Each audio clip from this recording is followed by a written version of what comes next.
Apple ecosystem ထဲမှာအသင့်တော်ဆုံး printer တွေကတော့သူ့ရဲ့ Apple အသိမှတ်ပြုထားတဲ့ AirPrint technology ဘေးတင်ပါဝင်တဲ့ printer တွေပဲဖြစ်ပါတယ်။ဒီ printer တွေအားသာချက်ကတော့ကျိုးမဲ့ AirPrint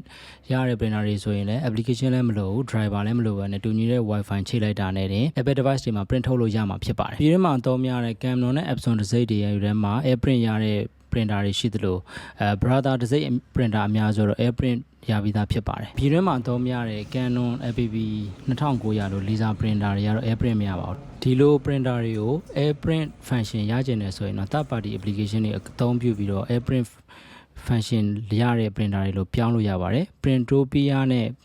AirPrint server လို့ application တွေကိုအသုံးပြုနိုင်ပါတယ်။ဒီလို printer တွေနဲ့ default AirPrint ရပြီးသား printer တွေရဲ့ကွာခြားချက်ကတော့ဒီလို printer တွေကို AirPrint function ရကျင်တယ်ဆိုရင်တော့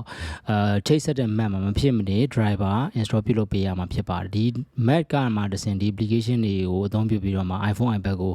AirPrint wireless print ရအောင်ပြုလုပ်ပေးသွားတာဖြစ်ပါတယ်။ USB printer ချိတ်ထားတဲ့ Mac နဲ့ iPhone iPad နဲ့တူညီတဲ့ Wi-Fi ချိတ်ဆက်ထားပြီးဆိုတာနဲ့ iPhone iPad ရဲ့ print section မှာဒီ printer လေးပေါ်နေပြီဖြစ်ပါတယ်။ဒီ AirPrint function ကိုမှ Android phone တွေကိုပါရကျင်နေဆိုရင်တော့ Printopia software ကိုပဲအသုံးပြုမှာဖြစ်ပါတယ်။ AirPrint server application ကတော့ iPhone iPad နဲ့ Mac တွေအတွက်ပဲ AirPrint function လုပ်ပေးတဲ့ software ဖြစ်ပါတယ်။